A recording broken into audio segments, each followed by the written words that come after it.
Muito bom dia. Que a graça de Jesus esteja em cada coração. Muito bom estar aqui. Tive que ficar recluso um tempo. Depois fui fazer uma viagem lá para a Terra Santa. Terra Santa, para quem não sabe, é Rubiataba, Goiás. Fiquei lá uns dias com meu papai, foi muito bom. E estamos aí de volta, né? Cheguei ontem depois de um período fora. E hoje nós vamos falar sobre família. E eu, como sou um pouco atrevido, enxerido, eu quero falar sobre a sua família. Eu quero botar a colher aí e participar desse negócio, rearranjar, tentar ajudar e para que vivamos diferentes. A sua família pode estar jóia, pode estar em ordem, pode estar equilibrada, mas ainda assim a gente pode subir um degrauzinho. Né? Para quem nunca andou de ônibus, existe uma máxima lá, quando tinha cobrador, né? Um passinho para frente, por favor, né? Então, vai se apertando, um passinho para frente. Então, a nossa família também precisa de dar essa caminhada, dar esse passinho avante, ir um pouco avante. E por que hoje vamos falar sobre família? Porque nós estamos seguindo os nossos valores, estamos pregando aqui durante esses dias sobre os valores que nós acreditamos aqui na nossa congregação. Então, vários desses assuntos já foram ditos, né? O senhorio de Jesus, a palavra, missões. Hoje falaremos sobre família e em outros dias, outros assuntos. Como dizia o Jamê, me aponte qualquer problema do membro da sua igreja que eu não consiga ligar isso, que a sua raiz, que a sua origem seja na família.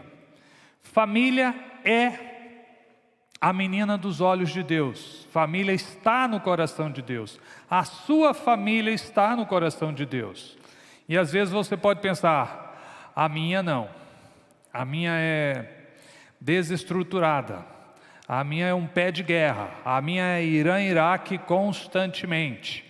É um batalhão de guerras, né? São pessoas se degladiando ao invés de pessoas se estimulando, pessoas se promovendo. Então nós precisamos repensar a nossa família.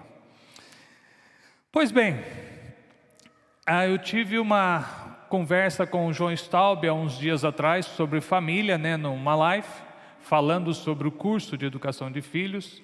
Aliás, irmãos, a adesão foi muito pequena dessa igreja ao curso de educação de filhos, viu? Ou está muito bem, ok, Deus te abençoe, ou você não está dando a devida importância à educação de filhos. Fecha parênteses, volta. Na live com o João Staub, ele traçou muito bem um paralelo entre a família natural e a família espiritual. Que a igreja é o reflexo da família, a igreja é formada por famílias, e aquela conduta que temos na nossa família é a conduta que temos na igreja. Então, primeiro o natural e depois o espiritual. Então, pessoas que não conseguem viver bem em família, ela vai dar problema também na igreja. E o pior é que às vezes ela corre da família, pensando que aqui será socorrida, compreendida e vai fazer valer a sua voz, como na família não foi. E o problema é da família e não dela, isso no seu raciocínio.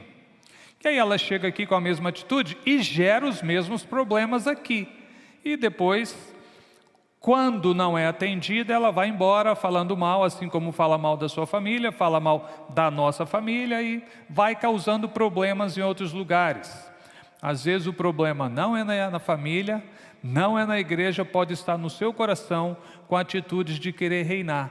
Então, a minha conduta dentro de casa reflete aquilo que eu estou praticando aqui dentro. Então, o padrão de família é o padrão de Deus.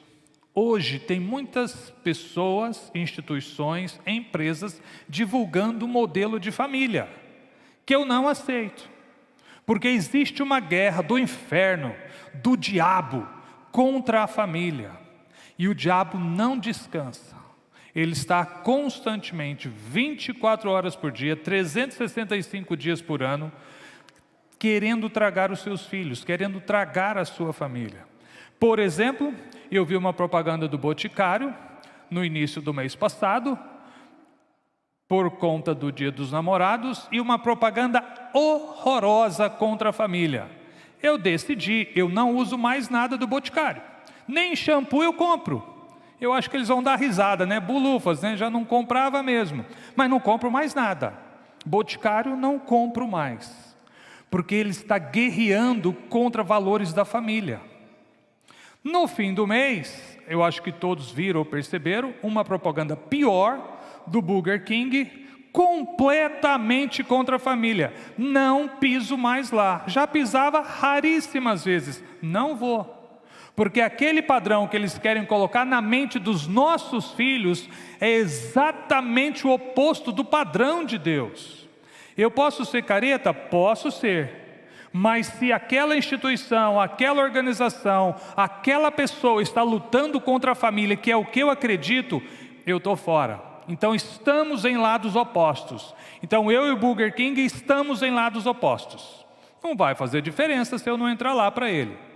Mas se você parar de entrar, quem sabe a gente cria um volume de pessoas e falar: se vocês estão lutando contra esses valores, estamos fora. Não queremos mais vocês. Por isso eu falo o nome das empresas. Quem sabe eu consiga chamar mais caretas para o lado de cá, né? Aí um colega falou essa semana: se você for seguir isso à risca, você não vai comer mais nada, não vai vestir mais nada. Pode ser. Quem sabe a gente vai ter que se separando mesmo e procurar um lugar no meio da mata para a gente viver. Não sei se isso é daqui 5 anos, 20 anos, mas o cerco está piorando. E se eu aceitar aquelas coisinhas, daqui uns dias eu estou aceitando claramente o divórcio. Eu não condeno quem divorciou, de verdade.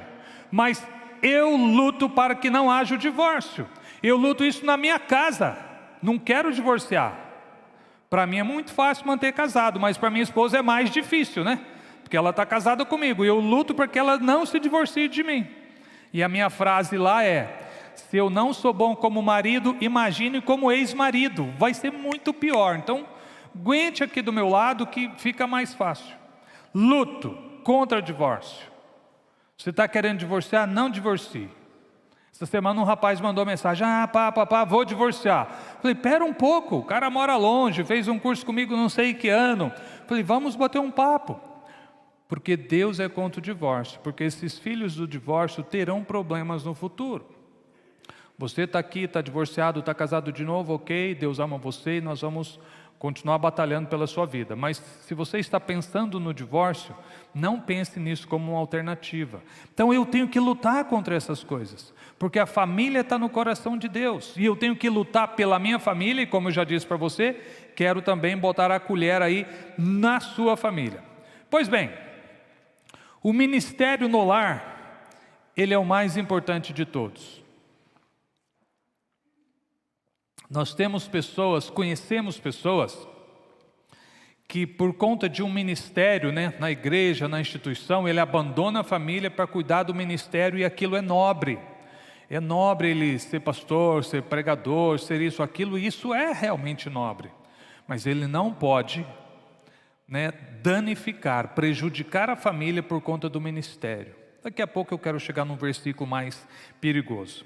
Pois bem, quando Deus foi começar o seu projeto, né, criou toda a natureza, e Ele colocou o que lá no jardim? Uma família. Uma família. Presta atenção que era um casal só, viu? Então o homem só tem uma esposa, a esposa só tem um marido. Abre parênteses. Deus falou: não é bom que o homem vive só. E eu estava conversando ontem com a minha esposa sobre as dificuldades de homens viverem sozinhos. Quando a mulher fica viúva, parece que ela vive bem. Algumas até rejuvenescem. Ficam alegres, eu não sei porquê, mas ficam alegres. Vivem e caminham. O cara, quando fica viúvo, coitado, ele fica choroso, ele fica deprimido, ele não consegue cozinhar um ovo, a casa fica uma bagunça, Deus já sabia. Que dureza, o homem é dependente da mulher, né, cara? Tá bom, não é isso que eu quero falar, não. Deus começou com família, Adão e Eva. Para salvar a humanidade, Deus chamou uma outra família, Noé. Para instituir a fé, o povo hebreu, chamar a sua família, Deus chamou a família de Abraão. Jesus veio numa família, e Jesus voltará a segunda vez para se casar. Ou seja, é de novo família. Então família está no coração de Deus. Eu preciso cuidar bem da minha família. Preciso cuidar bem da minha esposa e dos meus filhos, mas preste atenção. A família não existe um propósito em si mesma. Nós não vivemos para nos acharmos os mais lindinhos, para nos engordarmos, nos estimularmos e ser melhor do que aquela outra. Não. Lembra que eu falei que a família natural é um projeto, é uma sombra da família espiritual? Assim como a família natural não existe para si mesma, a igreja também não existe para si mesma. Nós aqui existimos para abençoarmos a nossa nação, a nossa cidade, o lugar onde moramos, trabalhamos, estudamos. Nós existimos para abençoar. É engraçado você se converter, é engraçado você fazer parte, ser membro de uma igreja, porque nós chamamos você para esse clube, para você se dar para outras pessoas. Então não tem benefício aqui. Então esses benefícios que pregam na televisão, venha para cá e você vai ficar andando de Ferrari, está errado. Porque a questão é, venha para cá, dê a sua vida, não reclame de nada, não retruque, aceite cada um como superior a si mesmo e se dê para abençoar aquelas pessoas que nem sabemos quem são. Tem pessoas que fazem curso, né? Às vezes a gente vai dar um curso para formação de líderes, de alguns cursos da UDF, a pessoa paga, viaja para receber o treinamento para abençoar pessoas que ele ainda nem conhece. Cristianismo. Se dê para que o outro tenha uma vida melhor. Pois bem, até sobre o derramar do Espírito Santo que fala lá em Joel, vossos filhos e vossas filhas profetizarão, os velhos sonharão. Há uma conexão de gerações, pessoas juntas sonhando, trabalhando em prol de Deus. Muita gente fala, né, os jovens, né, eu quero casar com uma pessoa assim, assim, assim, é assim que eu quero o meu marido, é assim que eu quero a minha esposa. Se você quer algo para si, tem grandes chances de você estragar essa pessoa. Você tem que querer uma pessoa de Deus, uma conexão em Deus. Temos visto vários casamentos aqui mesmo dos nossos jovens, que enchem os nossos olhos. Pessoas dizendo, eu queria casar com uma pessoa que é mais apaixonada por Deus do que por mim, e eu encontrei. Esse casamento tem grandes chances de ser um casamento nas mãos de Deus, que são pessoas em Deus abençoando outras pessoas, os filhos de outras pessoas. Bom, o mais importante então é servir o outro, para servirem a família e servir a comunidade. Em família nós devemos e precisamos aprender a servir, não ser folgados, mas servir. Então às vezes na família tem um que é mais folgado, e ele ensina os outros a servirem, né? Pega para mim, busca para mim, não sei o quê. Aí está treinando os outros a servirem. Mas esse também precisa pular do sofá e aprender a servir. Então em família a gente aprende a servir, aprende a estimular. Então Deus deve unir o casal e trabalharmos juntos. Deixa eu fazer uma pergunta. Se o próprio Jesus em pessoa, carne e osso, fosse viver uma semana, vou aumentar, 40 dias, lá dentro da sua casa, quais atitudes você deveria eliminar? Quais frases você não poderia dizer para sua mulher ou para seus filhos? Ou para seu papai, para sua mamãe, para seus irmãos? Como você andaria? Jesus está lá, em carne e osso. Você não ia mais andar correndo, quebrando as coisas, você ia andar quietinho, né? Jesus está vendo.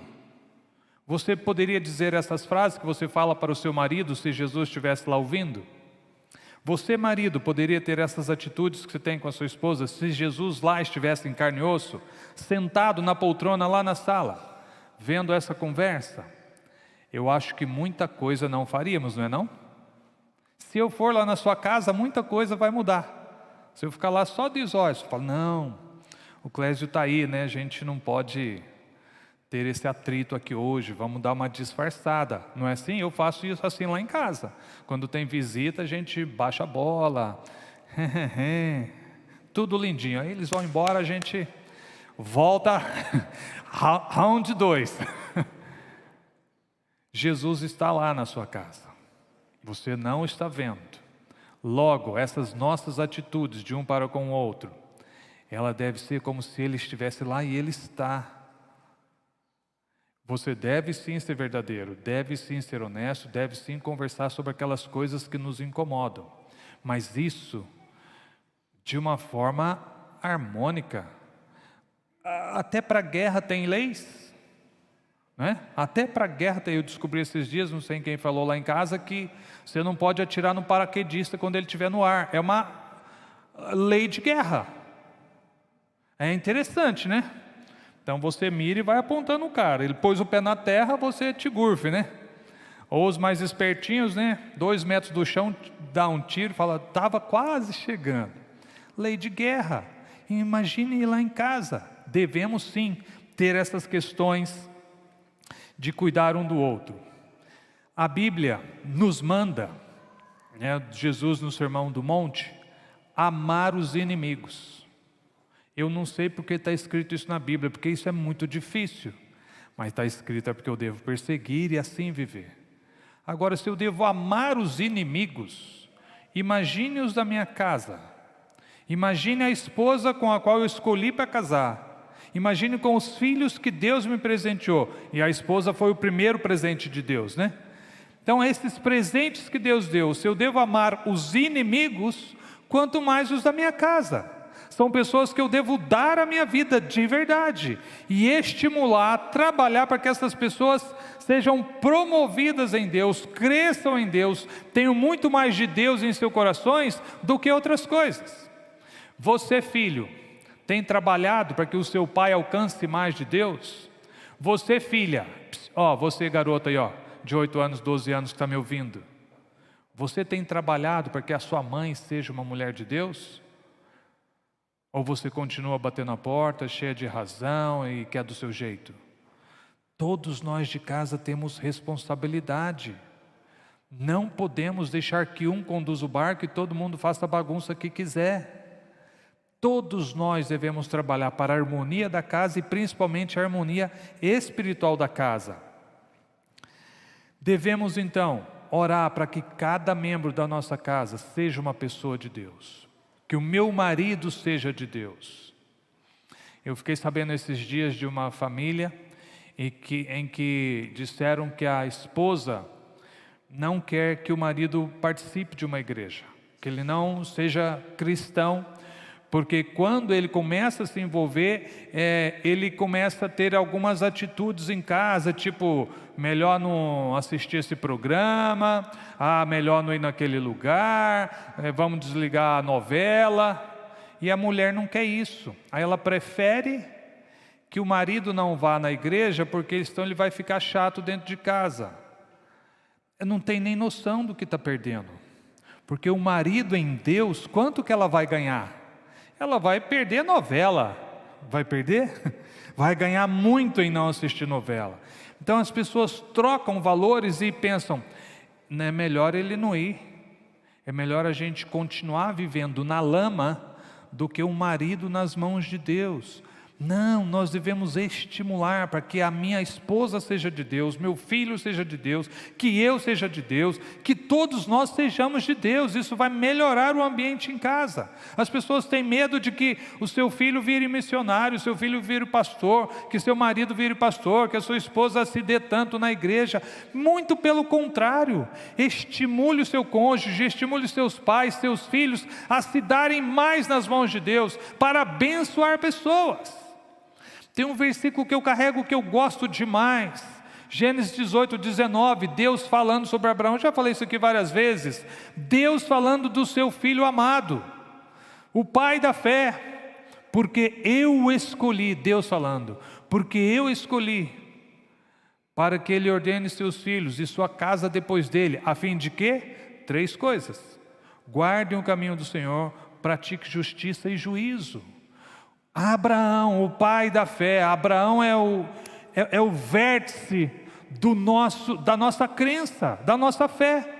É claro que é Jesus, né? Mas começou lá atrás. Se Abraão existiu, O povo hebreu existiu, Jesus nasceu e aqui estamos. Se Abraão não existiu, tudo que pregamos, seguimos é balela. Então Abraão é um vértice. E aquele homem, o pai da fé, não foi chamado para ser pregador de televisão. Não foi chamado para escrever trocentos livros. Ele foi chamado para cuidar da família dele, para que seus filhos guardem o caminho do Senhor, pratiquem justiça e juízo. E as outras famílias depois dele, a mesma coisa. Então a nossa família deve nos estimular para que guardemos o caminho do Senhor, pratiquemos justiça e juízo. Faremos isso em casa e faremos isso na nossa família maior, na nossa congregação maior. Então a nossa família não existe para ser mais bonitinha, mas existe para abençoar essa congregação existe para abençoar essa nação. Nós não vivemos para nós, não podemos e não devemos e não podemos deixar que os nossos filhos cresçam com egocentrismo exacerbado. Tem pais que têm um filho só, que poderiam ter vários outros, e criam da seguinte forma: você queria ter uma irmã aqui, ali ia vestir sua camiseta, você ia ter que dividir seu brinquedo. Está criando filho egoísta. É muito bom dividir camiseta com o irmão. É muito melhor ter o irmão dividir a camiseta do que ter 10 camisetas só para você. Criando filhos egoístas. Esse filho, mesmo convertido, vai dar trabalho, porque é tudo meu, primeiro para mim. Devemos criar filhos para serem abençoadores, aprenderem a dar, se entregar. Quer estudar, quer ter profissão, pode ganhar dinheiro? Pode, mas você não é daqui, você é de lá, você é de outro reino, você é peregrino nessa terra. Então nós devemos comprar tesouros nos céus, né? Que Jesus fala: compre tesouros nos céus. Ou eu queria ter um cheque para comprar esses tesouros. Não sei como é que compra, mas esses dias achei um versículo muito joia. Às segundas-feiras, às 10 da noite, eu estudo Bíblia com um grupo de jovens, Provérbios, online. Alguns nem são cristãos. E esta semana, acho que foi o capítulo 19 ou 20, um versículo me saltou aos olhos: quem se compadece do pobre, empresta a Deus. Falei, olha que coisa linda. Já pensou você emprestar a Deus? O seu crédito está grande, né? Eu tinha um amigo lá em Araras, ele ligava, às vezes estava comigo: você pode me emprestar uma grana? Eu estou precisando. E esse cara era milionário. E eu dizia para ele: se eu emprestar qualquer dinheiro para você, eu vou botar nos jornais que eu emprestei R$500 para você, porque aí eu vou ficar o mais chique dos chiques, né? Empresta dinheiro para o milionário, ou seja, é trilionário. Eu estou emprestando a Deus, Cido, quando eu me compadeço dos pobres. Quem se compadece dos pobres, empresta a Deus. Olha que coisa linda. Pois bem, seguindo, eu quero já chegar em algum lugar aqui, que você precisa prestar atenção. Então eu acho que eu já desenvolvi bem com você que o padrão é o padrão de Deus. Não devemos escutar essas vozes. Ideologias são ideias. Então tem pessoas que têm umas ideias errôneas. E essa ideologia mesmo de LGBT, não sei mais o que, ela está devagarzinho entrando na igreja, no conceito dos nossos jovens.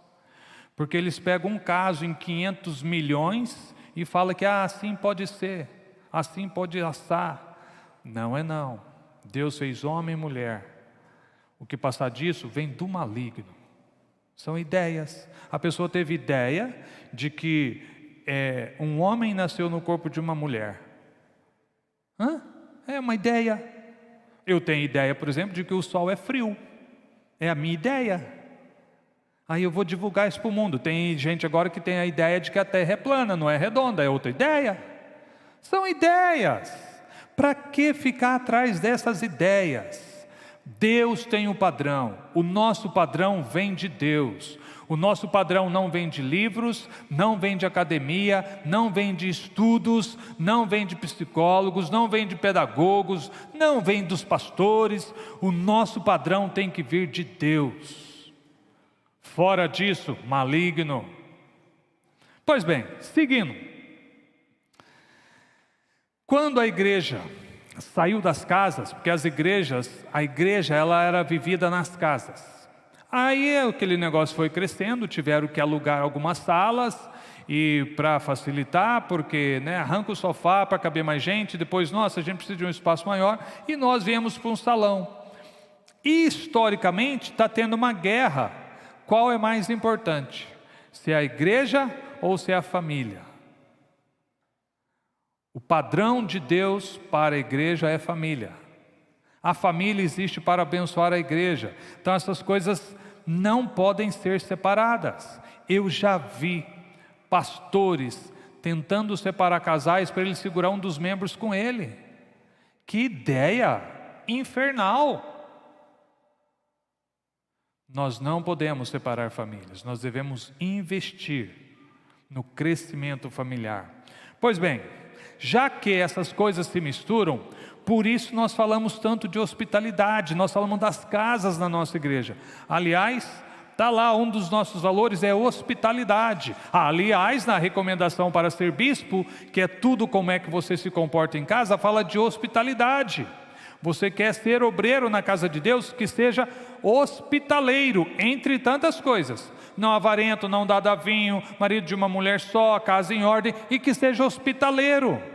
Ei, você precisa abrir sua casa para a gente ir lá, sujar aquele tapete. Ah, não posso fazer gente em casa porque suja o tapete. Bora lá. Depois que manchar umas 4, 5 vezes lá, você fala, quer saber? Pode vir, agora já manchou mesmo. Então bora lá. Né, Cido? A casa do Cido quase que a gente tem chave. Tem uns meninos, eu não posso falar quem é, mas vão lá na casa do Cido, ó. Ah, coitada da Dília. Ai, Dília, a gente queria comer uma mandioquinha frita. Peraí, eu vou fazer. E faz. Ai, uma pipoquinha agora vai bem. Ela faz. E coitada. Ó, os meninos reinam. E eu estou junto com os meninos agora, estou reinando também.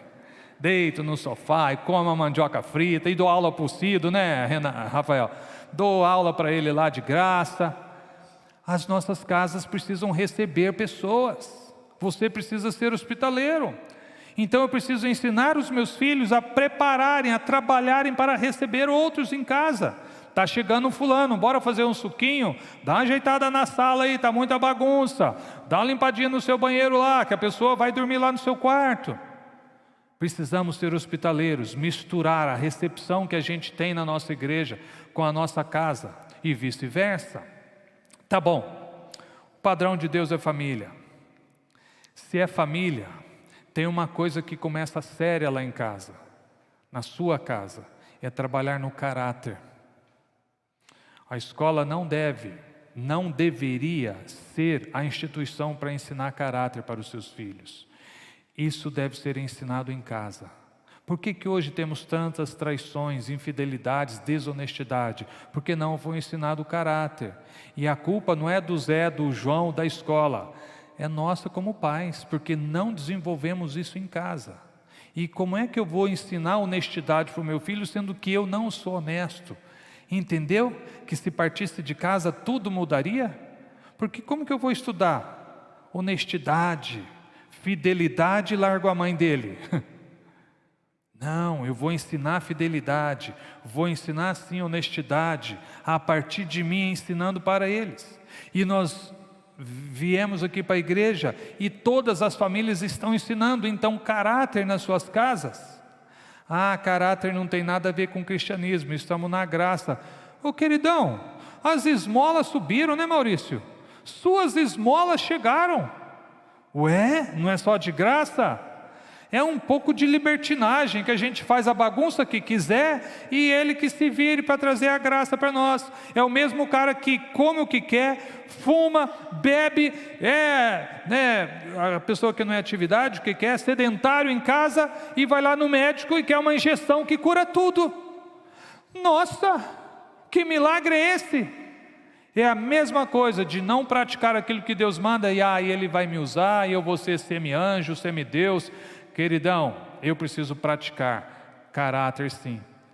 E em casa é o melhor lugar para começar isso. Mentira é tolerância zero. Ele mentiu, ele é tão bonitinho, você viu que esperto, aí ele conseguiu escapar. Mentiu, consequência grave. 21 pontos na carteira quando mente. Perdeu a carteira de uma vez, não tem conversa. Vara nesse momento. Vamos abrir a Bíblia em Timóteo. Preste atenção no versículo que está lá em Timóteo. 1 Timóteo 5. 1 Timóteo 5 diz o seguinte, versículo 8: Ora, se alguém não tem cuidado dos seus, e especialmente dos da própria casa, tem negado a fé e é pior do que o descrente. Que versículo pesado! Se alguém não tem cuidado dos seus, especialmente os da própria casa, é pior do que o bandido que vende drogas e mata na esquina. Ah, mas eu vou na igreja todo domingo e dou o dízimo, participo das reuniões dos jovens. Eu vou na reunião dos jovens, Maurício, não naquela de 12 a 15, porque eu já passei, mas na outra posso ir. Vou na reunião, dou dízimo, eu prego. Então, você não está tratando bem os da sua própria casa, você é pior do que o bandido. Que versículo chato, né? Fala a verdade. Para que um versículo não podia deixar mais leve? Como é que você tem tratado as pessoas da sua casa?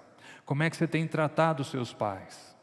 Essa semana eu percebi uma situação, vi, e eu caí em choro, de verdade. Eu não sou muito choroso, não. Mas eu fiz uma ligação para umas pessoas e eu comecei a chorar. Falei, está errado. Precisamos fazer diferente. E estou choroso até hoje, só de lembrar da situação. Porque membros da família precisam cuidar uns dos outros. Precisamos cuidar uns dos outros. Precisamos honrar pai e mães. O Rafael, o dia que ele estava pregando aqui, não sei se você lembra, mas essas coisas me assim, entram no meu coração. Até mencionei isso fora, viu, Rafael, em outro dia. Que o menino dele, quantos anos? 8 anos. Vendo a mãe cuidar da sua mãe, da avó, nos seus últimos períodos de vida na terra. E ele viu a dedicação da mãe para com a mãe dela, né, para com a avó do garoto. Ele falou, mãe, a senhora vai viver muito. Ué, por quê? Porque a senhora tem honrado a sua mãe. E a Bíblia diz, honra teu pai e tua mãe, para que prolongue os teus dias sobre a terra. Que revelação, que incorporação da palavra no coração. E quer saber desse garoto como ele vai tratar o pai e a mãe? Igual ele tem visto seus pais cuidarem daqueles idosos. E ele já sabe, porque na Bíblia diz que se ele cuidar bem do papai e da mamãe, ele vai se dar bem. Logo, ele está vendo a hora de cuidar. E já está chegando, né? O Rafa já está bem gagá. Então o garoto já está no momento de honrar papai e mamãe. Por que eu estou trazendo essa historinha de novo? Porque nós não podemos deixar só para que o meu papai cuide da minha casa. Eu sou filho, eu sou filha, eu devo honrar meu pai e minha mãe. Por quê? Porque isso é cuidados de casa. Então, jovem, você que vai lá no acampamento e vamos nos encontrar lá, fazer bagunça, jogar um voleibol. Se você vai lá na reunião dos crentes, ora que é uma beleza. É um show de crente. E maltrata seu pai e sua mãe, porque ele não sabe ligar o computador direito. Querido, você está descumprindo um versículo. Você é pior do que o bandido descrente. Eu não estou te acusando, eu estou lendo a Bíblia para você. Se você não cuida dos da sua casa, você é pior do que eles. Gente, eu estou lendo esse versículo aqui mais para os jovens, né? Em primeiro lugar, para você cuidar do seu pai e da sua mãe. Esses dias eu estava atendendo uma família, aí atendi o pai, bati um papo com ele, e aí depois eu atendi o filho. Eu falei, como é que está a sua casa? E aí, papá, chamei ele para comer um amendoim, pá. Falei, o que acontece lá? Ele foi contando as histórias, ele falou, não, é que eu retruco. Falei, mas por que você retruca? Ah, que hora que você retruca? Ah, quando me manda fazer meu dever de casa, quando manda eu lavar a louça. Falei, por que você retruca? Ah, não sei. Falei, então bora fazer um combinado, eu e você. Durante 15 dias, você não vai retrucar nada. Tudo que o papai falar, a mamãe falar, sim senhor, vai e faz da primeira vez sem reclamar. Tá. E ele está nesse período agora, porque ele começou, mas teve que sair de cena, férias, aí vai voltar esses dias e vai recomeçar. Filhos, vocês que estão aqui me ouvindo, os meus em especialmente, não retruca nada com seu papai, com a sua mamãe. Nos próximos 40 dias, aqui tem que ser mais pegado, né? Os próximos 40 dias, papai falou, sim senhor, sim senhora, faço. 40 dias, sendo um filho amável, dócil, uma filha meiga, amável, dócil. Está vendo que nós precisamos cuidar uns dos outros? Especialmente os de casa, não é para sermos mais especiais, vamos aprender a cuidar aqui para cuidar de lá. Há 40 anos atrás, eu escutando uma pregação, o cara ligou para o pregador no rádio, então, a minha família não me entende, ninguém me entende, eu não converso mais com meu pai, não converso com meus irmãos, e eu estou querendo ser missionário lá na África, como é que eu faço para ser missionário? E o pregador falou, rapaz, se você não fala com seu pai, com sua mãe, você quer pregar para quem? Você quer ensinar o quê? Você quer amar quem? Você não consegue. Tem que amar, tem que cuidar, especialmente os de casa. Todo mundo aqui tem família, ou boa ou ruim, segundo os seus olhos, mas é a sua família. Cuide dela, cuide do seu papai, cuide da sua mamãe. A mãe, via de regra, cuida muito dos filhos, às vezes cuida até errado, né? Não deixa o filho dobrar uma camiseta, coitado, ele vai ficar cansado. Deixa que arruma o quarto dele. Tá. Não, deixa o menino aprender a trabalhar. Continue cuidando. O pai cuida, precisa cuidar um pouco mais, deixar de ser passivo, deixar de ser corintiano, deixar de torcer para time de futebol e gastar mais tempo com os seus filhos. Nós todos, independente da sua idade, devemos nos envolver para que a família tenha uma harmonia, em especial uma harmonia espiritual maior do que temos hoje.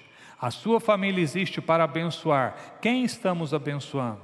É a igreja que estamos abençoando? É nas escolas? Onde é? Devemos ser abençoadores a partir da família. Se aqui na minha casa é um pé de guerra, quando eu saio não tem como eu fazer uma vestimenta de santo e abençoar a gente na rua. Eu sou uma pessoa só. Eu sou uno, eu sou indivisível. Aquilo que eu sou em casa, eu sou aqui fora. Não tem como eu chegar aqui, querer pregar bonito e chegar em casa e ser um terror lá. Às vezes precisa de ser um terror, né? Até arrumar o quarto direito. Passado esse período, precisamos buscar a harmonia. Que Deus te abençoe. Que você leve a sério no seu coração de se dedicar para que a sua família seja de Deus.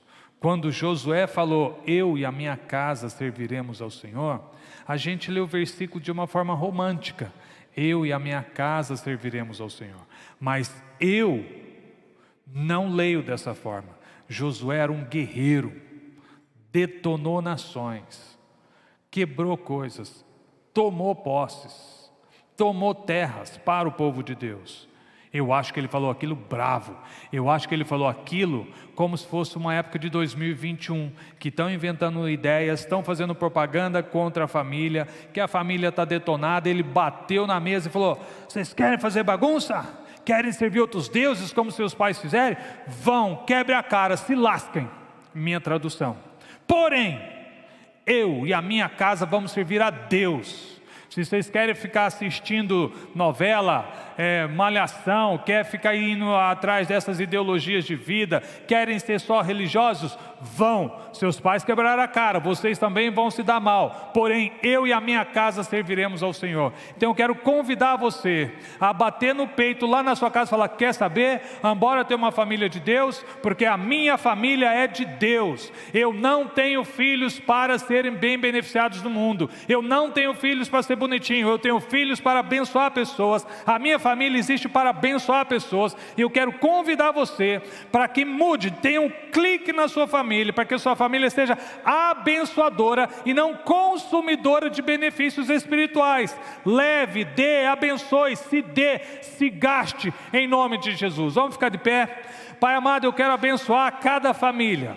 Pai, cada família nesta manhã, a família que está aqui, que me ouve, as famílias que estão longe, que estão vendo aí pela transmissão, que vão assistir em outro dia. Pai, que em nome de Jesus, a Tua graça, a Tua presença, Pai, adentre, Senhor, cada casa, cada lar, Pai, trazendo paz, Pai, trazendo dinamismo, trazendo força, trazendo garra, Pai, principalmente trazendo, Senhor, revelação de que a nossa família terrena, Pai, é uma sombra, Senhor, da família espiritual celestial. Deus, traga harmonia, traga paz e muito mais um senso de guerra, um senso de pertencer, um senso de que somos do Senhor. Pai, então devemos sim pegar com muita força, Senhor, o padrão que vem do Senhor. Eu abençoo cada família. Pai, abençoa as decisões dos meus irmãos que vão cortar coisas de suas casas, que vão colocar coisas em suas casas, Pai, tentando se aproximar do Senhor, tentando se aproximar do padrão que vem do Senhor, em nome de Jesus. Pai, eu os abençoo. Pai, que a Tua graça desça e reine em cada coração, em cada família, em nome de Jesus, Senhor. Amém, Jesus.